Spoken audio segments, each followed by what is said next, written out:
morning, sir. This is Joel De Camanso, a basic coverage student. And now I'm going to present to you my understanding about the lesson 3, the types of firearms. So, firearms, it is the instrument used to drive bullets for the particular target or which shot is being discharged by gunpowder. So, firearms includes pistols, revolvers, um, rifles, muskets, shotguns, and carbines. So there are two groups of firearms: the short arms or hand arms, the long arms or shoulder arms. So those firearms under or belong the hand arms or short arms are pistols and revolver. So pistols, it is a small gun that made to be aimed and fired with one hand. It is usually known as semi-automatic reloaded. Example are Colt 45 and 9mm, Colt 380 and 32. Whereas revolver, it is a small gun with a rotating cylinder for bullets and turns after the gun is fired and puts other bullets into position to fire next. Example of revolver are Colt 38, Colt 32, 357 Magnum and 44.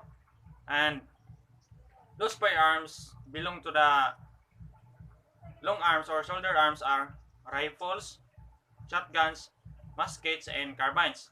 So rifles, it is most generally applied to military or sporting weapons fired from the shoulder. A gun with a long barrel that is held from the over the shoulder when going to shoot the target. Example of rifles are M16, M14, and Garand. So the second one is shotgun. So it is a long gun with a long barrel that shoots a large number of small metal balls. Example are Gauge 12, Gauge 24, and etc. That is type of shotgun. So the third one is musket. It is a gun with a long barrel which was used by the soldiers before the invention of rifles. So musket, it is a front loaded of gun and fired over the shoulder. And the fourth one is carbine. It is a long gun but has a short barrel and from its original length. Example are M1, M3, and M4. So in firearm, there are two kinds of firearms according to gun barrel. So the first one is smoothbore firearms, and the second one is rifle bore firearm. So smoothbore firearms, meaning to say, from the word smooth, there is no any bumps, ridges, or even or uneven parts, just like lance or grooves inside the